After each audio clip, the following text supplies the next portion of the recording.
యేసుని ప్రేమ ఛానల్కి స్వాగతం. దయచేసి ఈ ఛానల్ని లైక్ చేయండి. తెలుగు డైలీ ఆడియో బైబిల్ న్యాయాధిపతులు 10వ అధ్యాయము. అబీమెలకునకు తరువాత ఇస్సాకారు గోత్రికుడైన దోదో మనుమడును పువ్వా కుమారుడునైన తోలా న్యాయాధిపతిగా నియమింపబడెను. అతడు ఎఫ్రాయిమీల మన్యమందలి షామీరులో నివసించినవాడు. అతడు 23 సంవత్సరములు ఇశ్రాయేలీలకు న్యాయాధిపతియుండి చనిపోయి షామీరులో పాతిపెట్టబడెను. అతని తరువాత గిలాదు దేశస్థుడైన యాయీరు నియమింపబడినవాడై 22 సంవత్సరములు ఇశ్రాయేలీలకు న్యాయాధిపతిగా ఉండెను. అతనికి 30 మంది కుమారులుండిరి. వారు 30 గాడిద పిల్లల నెక్కి తిరుగువారు. 30 ఊర్లు వారికుండెను. నేటి వరకు వారికి యాయీరు గ్రామములని పేరు. అవి గిలాదు దేశములోనున్నవి. యాయీరు చనిపోయి కామోనులో పాతిపెట్టబడెను. ఇశ్రాయేలీలు యెహోవా సన్నిధిని మరలా దుష్ప్రవర్తనలైరి. వారు యెహోవాను విసర్జించి ఆయన సేవ మానివేసి బయలులు, అష్తారోతులు అను సిరియన్ల దేవతలను, సీదోనీయుల దేవతలను, మోయాబీయుల దేవతలను, అమ్మోనీయుల దేవతలను, ఫిలిష్తీయుల దేవతలను పూజించుచూ వచ్చిరి. యెహోవా కోపాగ్ని ఇశ్రాయేలీల మీద మండగా ఆయన ఫిలిష్తీయుల చేతికిని అమ్మోనీయుల చేతికిని వారిని అప్పగించెను గనుక వారు ఆ సంవత్సరము మొదలుకొని ఇశ్రాయేలీలను అనగా యొర్దాను అవతలనున్న గిలాదునందలి అమోరీయుల దేశములో కాపురమున్న ఇశ్రాయేలీలను 18 సంవత్సరములు చితకగొట్టి అణచివేసిరి. మరియు అమ్మోనీయులు యూదా దేశస్థులతోనూ బెన్యామీనీయులతోనూ ఎఫ్రాయిమీయులతోనూ యుద్ధము చేయుటకు యొర్దానును దాటిరి గనుక ఇశ్రాయేలీలకు మిక్కిలి శ్రమ కలిగెను. అప్పుడు ఇశ్రాయేలీయులు, మేము నీ సన్నిధిని పాపము చేసియున్నాము, మా దేవుని విడిచి బయలులను పూజించియున్నామని యెహోవాకు మొరపెట్టగా, యెహోవా ఐగుప్తీయుల వశములో నుండియు, అమోరీయుల వశములో నుండియు, అమ్మోనీయుల వశములో నుండియు, ఫిలిష్తీయుల వశములో నుండియు మాత్రముగాక సీదోనీయులను, అమాలేకీయులను, మాయోనీయులను మిమ్మును బాధపరిచినప్పుడు వారి వశములో నుండియు నేను మిమ్మును రక్షించితిని గదా. అయితే మీరు నన్ను విసర్జించి అన్యదేవతలను పూజించితిరి గనుక నేను ఇకను మిమ్మును రక్షింపను. పోయి మీరు కోరుకొనిన దేవతలకు మొరపెట్టుకొనుడి. మీ శ్రమకాలమున అవి మిమ్మును రక్షించునేమో అని ఇశ్రాయేలీలతో సెలవిచ్చెను. అప్పుడు ఇశ్రాయేలీలు, మేము పాపం చేసియున్నాము, నీ దృష్టికి ఏది అనుకూలమో దాని చొప్పున మాకు చేయుము, దయచేసి నేడు మమ్మను రక్షింపుమని చెప్పి యెహోవాను సేవింపవలెనని తమ మధ్య నుండి అన్యదేవతలను తొలగింపగా, ఆయన ఆత్మ ఇశ్రాయేలీలకు కలిగిన దురవస్థను చూచి సహింపలేకపోయెను. అప్పుడు అమ్మోనీయులు కూడుకొని గిలాదులో దిగియుండిరి. ఇశ్రాయేలీయులను కూడుకొని మిస్పాలో దిగియుండిరి.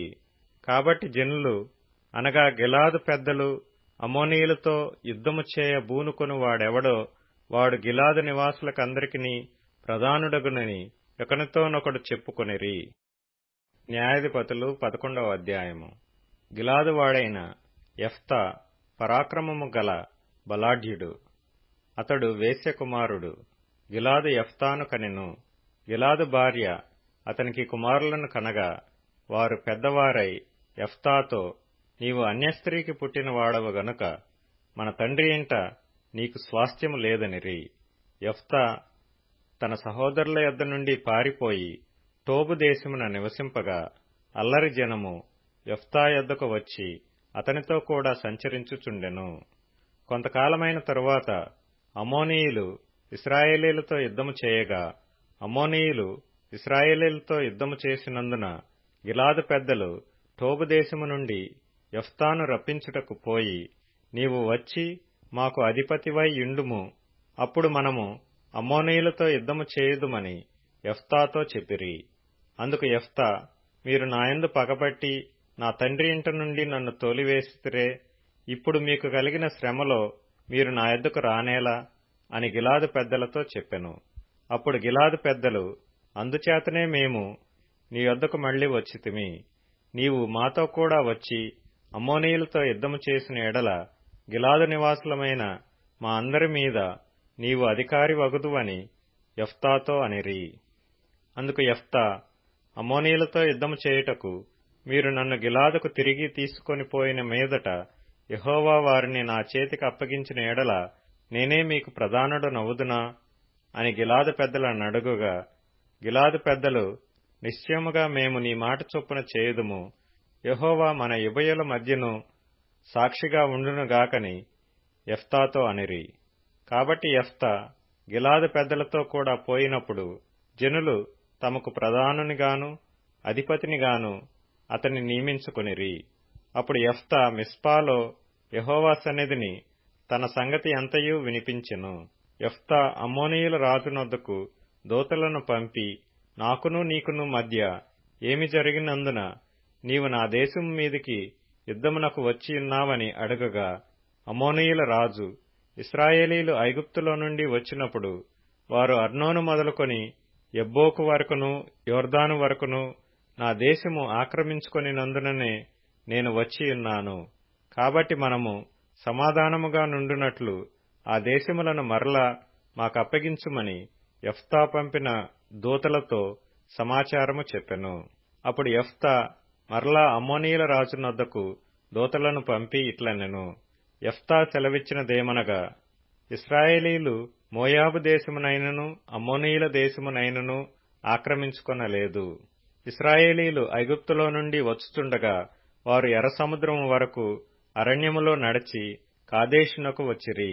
అప్పుడు ఇశ్రాయేలీలు ఎదోము రాజునొద్దకు దూతలను పంపి, నీ దేశము గుండా పోవుటకు దయచేసి నాకు సెలవిమ్మని అడుగగా, ఎదోము రాజు ఒప్పుకొనలేదు. వారు మోయాబు రాజునొద్దకు అట్టి వర్తమానమే పంపిరి గాని అతడును నేను సెలవీయనని చెప్పెను. అప్పుడు ఇశ్రాయేలీలు కాదేషులో నివసించిరి. తరువాత వారు అరణ్య ప్రయాణము చేయుచు ఎదోమీయుల యొక్కయు మోయాబీయుల యొక్కయు దేశముల చుట్టూ తిరిగి మోయాబునకు తూర్పు దిక్కున కనాను దేశమందు ప్రవేశించి అర్నోను అద్దరిని దిగిరి. వారు మోయాబు సరిహద్దు లోపలికి పోలేదు. అర్నోను మోయాబునకు సరిహద్దు కదా.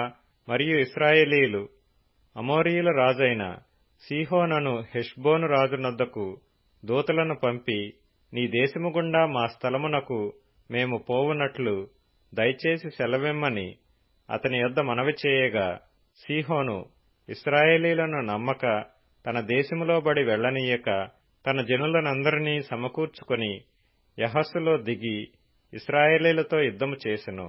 అప్పుడు ఇశ్రాయేలీల దేవుడైన యెహోవా ఆ సీహోనును అతని సమస్త జనమును ఇశ్రాయేలీల చేతికప్పగింపగా వారు ఆ జనమును హతము చేసిన తరువాత ఆ దేశ నివాసులైన అమోరీయుల దేశమంతయు స్వాధీనపరుచుకుని అర్నోను నది మొదలుకొని యబ్బోకు వరకును అరణ్యము మొదలుకొని యోర్దాను వరకును అమోరీయుల ప్రాంతములన్నిటినీ స్వాధీనపరుచుకొనిరి.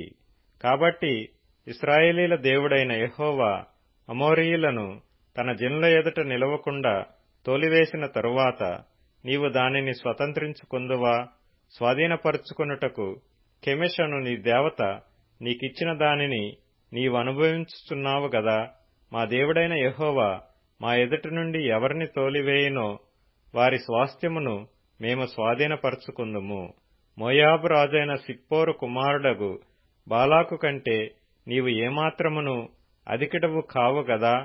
అతడు ఇశ్రాయేలీలతో ఎప్పుడైనను కలహించినా, ఎప్పుడైనను వారితో యుద్ధము చేసినా, ఇశ్రాయేలీలు హెష్బోనులోను దాని ఊరులలోను, అరోయేరులోను దాని ఊరులలోను, అర్నోను తీరముల పట్టణములన్నిటిలోనూ 300 సంవత్సరముల నుండి నివసించుచుండగా ఆ కాలమున నీవేళ వాటిని పట్టుకొనలేదు. ఇట్లుండగా నేను నీ ఎడల తప్పు చేయలేదు గాని నీవు నా మీదికి యుద్ధమునకు వచ్చుట వలన నా ఎడల దోషము చేయుచున్నావు. న్యాయాధిపతి అయిన యెహోవా నేడు ఇశ్రాయేలీలకును అమ్మోనీయులకును న్యాయము తీర్చునుగాక. అయితే అమ్మోనీయుల రాజు యెఫ్తా తనతో చెప్పిన మాటలకు ఒప్పుకొనలేదు.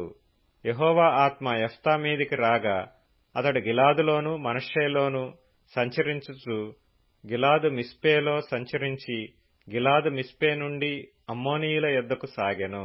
అప్పుడు యెఫ్తా యెహోవాకు మ్రొక్కుకొనెను. ఎట్లనగా, నీవు నా చేతికి అమ్మోనీయులను నిశ్చయముగా అప్పగించిన ఎడల నేను అమ్మోనీయుల యొద్ద నుండి క్షేమముగా తిరిగి వచ్చునప్పుడు నన్ను ఎదుర్కొనుటకు నా ఇంటి ద్వారము నుండి బయలుదేరి వచ్చునదేదో అది యెహోవాకు ప్రతిష్ఠితమగును, మరియు దహనబలిగా దానిని అర్పించెదనెను. అప్పుడు యెఫ్తా అమ్మోనీయులతో యుద్ధము చేయుటకు వారి యొద్దకు సాగిపోయినప్పుడు యెహోవా అతని చేతికి వారిని అప్పగించిన గనుక అతడు వారిని, అనగా ఆరోయేరు మొదలుకొని మిన్నీతుకు వచ్చు వరకు అబెల్కేరామీము వరకును 20 పట్టణముల వారిని నిశ్శేషముగా హతము చేసెను. అట్లు అమ్మోనీయులు ఇశ్రాయేలీల ఎదుట నిలవకుండా అణిచివేయబడిరి. యెఫ్తా మిస్పాలోనున్న తన ఇంటికి వచ్చినప్పుడు అతని కుమార్తె తంబురులతోనూ నాట్యముతోనూ బయలుదేరి అతనిని ఎదుర్కొనెను. ఆమెగాక అతనికి మగ సంతానమే గాని ఆడు సంతానమే గాని లేదు. కాబట్టి అతడు ఆమెను చూచి తన బట్టలను చింపుకొని, అయ్యో నా కుమారి, నీవు నన్ను బహుగా కృంగచేసితివి. నీవు నన్ను తల్లడింపజేయు వారిలో ఒకతివై ఉన్నావు. నేను యెహోవాకు మాట ఇచ్చి ఉన్నాను గనుక వెనక తీయలేననగా, ఆమె, నా తండ్రి, యెహోవాకు మాట ఇచ్చింటివా? నీ నోటి నుండి బయలుదేరిన మాట చొప్పున నాకు చేయము. యెహోవా నీ శత్రువులైన అమ్మోనీయుల మీద పగ తీర్చుకొని ఉన్నాడని అతనితో నెనెను. మరియు ఆమె నా కొరకు చేయవలసినదేమనగా, 2 నెలల వరకు నన్ను విడువుము. నేనును నా చెలికత్తెలను పోయి కొండల మీద ఉండి నా కన్యాత్వమును గూర్చి ప్రలాపించదనని తండ్రితో చెప్పగా, అతడు పొమ్మని చెప్పి 2 నెలల వరకు ఆమెను పోనిచ్చిన గనుక ఆమె తన చెలికత్తెలతో కూడా పోయి కొండల మీద తన కన్యాత్వమును గూర్చి ప్రలాపించెను. ఆ 2 నెలల అంతమున ఆమె తన తండ్రి వద్దకు తిరిగి రాగా అతడు తాను మ్రొక్కుకొనిన మ్రొక్కుబడి చొప్పున ఆమెకు చేసెను. ఆమె పురుషుని ఎరుగనే లేదు. ప్రతి సంవత్సరమున ఇశ్రాయేలీల కుమార్తెలు 4 దినములు గిలాదు దేశస్థుడైన యెఫ్తా కుమార్తెను ప్రసిద్ధి చేయుటకద్దు. లూకా సువార్త 9వ అధ్యాయం. ఆయన తన 12 మంది శిష్యులను పిలిచి, సమస్తమైన దయ్యముల మీద శక్తిని, అధికారమును, రోగములు స్వస్థపరచు వరమును వారు కనుగ్రహించి, దేవుని రాజ్యమును ప్రకటించుటకును రోగులను స్వస్థపరచుటకును వారి నంపెను. మరియు ఆయన, మీరు ప్రయాణము కొరకు చేతికర్రనైనను, జాలెనైనను, రొట్టెనైనను, వెండినైనను, మరిదేనినైనను తీసుకొని పోవద్దు. 2 అంగీలు ఉంచుకొనవద్దు. మీరు ఏ ఇంట ప్రవేశింతురో ఆ ఇంటనే బసచేసి అక్కడి నుండి బయలుదేరుడి. మిమ్మును ఎవరు చేర్చుకొనరో ఆ పట్టణములో నుండి బయలుదేరినప్పుడు వారి మీద సాక్ష్యముగా ఉండుటకు మీ పాదధూళి దులిపివేయుడని వారితో చెప్పెను. వారు బయలుదేరి అంతటను సువార్త ప్రకటించుచు రోగులను స్వస్థపరచుచు గ్రామములో సంచారము చేసిరి. చతుర్థాధిపతి అయిన హేరోదు జరిగిన కార్యములన్నిటిని గూర్చి విని ఎటు తోచక యుండెను. ఎలయనగా కొందరు యోహాను మృతులలో నుండి లేచెననియు, కొందరు ఏలియా కనబడెననియు, కొందరు పూర్వకాలపు ప్రవక్తయొకడు లేచెననియు చెప్పుకొనుచుండిరి. అప్పుడు హేరోదు, నేను యోహానును తలగొట్టించి తిని గదా, ఎవని గూర్చి ఇట్టి సంగతులు వినుచున్నానో అతడెవడో అని చెప్పి ఆయనను చూడగోరెను. అపోస్తలులు తిరిగి వచ్చి తాము చేసినవన్నీయు ఆయనకు తెలియజేయగా ఆయన వారిని వెంటబెట్టుకుని బెత్సయిదా అను ఊరికి ఏకాంతముగా వెళ్ళెను. జనసమూహములు అది తెలుసుకుని ఆయనను వెంబడింపగా ఆయన వారిని చేర్చుకొని దేవుని రాజ్యమును గూర్చి వారితో మాటలాడుచు స్వస్థత కావలసిన వారిని స్వస్థపరిచెను. ప్రొద్దుగ్రుంక నారంభించినప్పుడు 12 శిష్యులు వచ్చి, మనమీ అరణ్యములో ఉన్నాము గనక చుట్టుపట్లనున్న గ్రామములకును పల్లెలకును వెళ్లి బస చేసుకుని ఆహారము సంపాదించుకొనున్నట్లు జనసమూహమును పంపివేయమని ఆయనతో చెప్పిరి. ఆయన, మీరే వారికి భోజనం పెట్టుడని వారితో చెప్పగా, వారు, మన యొద్ద 5 రొట్టెలను 2 చేపలను తప్ప మరేమీయూ లేదు.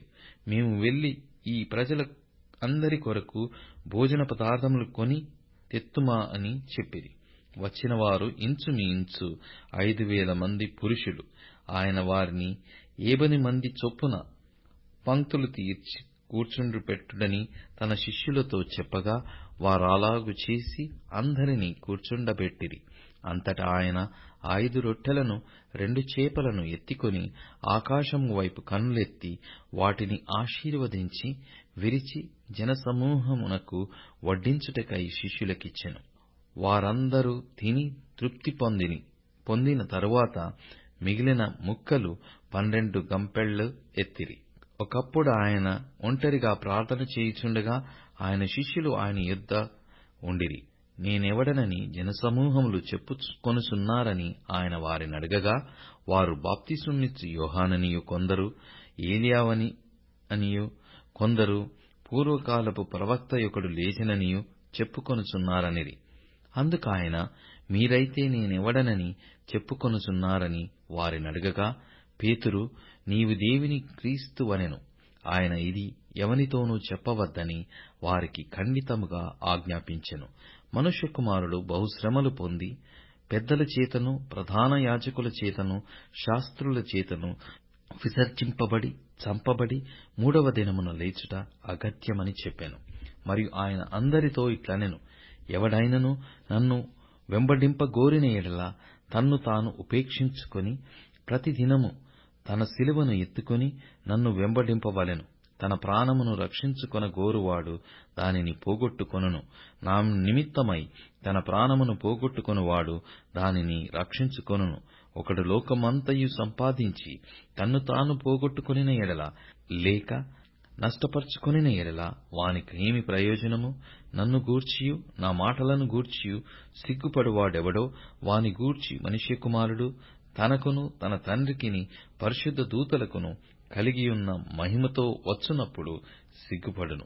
అక్కడ నిలిచి యున్నవారిలో కొందరు దేవుని రాజ్యమును చూచు వరకు మరణము రుచి చూడరని నేను మీతో నిశ్చయముగా చెప్పుచున్నానెను. ఈ మాటలు చెప్పినది మొదలుకొని రమారమి 8 దినములైన తరువాత ఆయన పేతురును, యోహానును, యాకోబును వెంటబెట్టుకొని ప్రార్థన చేయుటకు ఒక కొండ ఎక్కెను. ఆయన ప్రార్థించుచుండగా ఆయన ముఖరూపము మారెను. ఆయన వస్త్రములు తెల్లనివై దగదగ మెరిసెను. మరియు 2 పురుషులు ఆయనతో మాటలాడుచుండిరి. వారు మోషే, ఏలియా అనువారు. వారు మహిమతో అగపడి ఆయన యెరూషలేములో నెరవేర్చబోవు నిర్గమమును గూర్చి మాటలాడుచుండిరి. పేతురును అతనితో కూడా ఉన్న వారందరూ నిద్రమత్తుగా ఉండిరి. వారు మేలుకొనినప్పుడు ఆయన మహిమను, ఆయనతో కూడా నిలిచున్న 2 పురుషులను చూచిరి. ఆ 2 పురుషులు ఆయన యొద్ద నుండి వెళ్లిపోవుచుండగా పేతురు యేసుతో, ఏలినవాడా, మనమిక్కడ ఉండుట మంచిది. నీకు ఒకటియు, మోషేకు ఒకటియు, ఏలియాకు ఒకటియు 3 పర్ణశాలలు మేము కట్టుదుమని తాము చెప్పినది తానెరుగకయే చెప్పెను. అతడిలాగు మాటలాడుచుండగా మేఘమొకటి వచ్చి వారిని కమ్మెను. వారు ఆ మేఘములో ప్రవేశించినప్పుడు శిష్యులు భయపడిరి. మరియు ఈయన నేర్పరచుకొనిన నా కుమారుడు, ఈయన మాట వినుడని ఒక శబ్దము ఆ మేఘములలో నుండి పుట్టెను. దయచేసి ఈ ఛానల్ని లైక్ చేయండి, షేర్ చేయండి, సబ్స్క్రైబ్ చేయండి.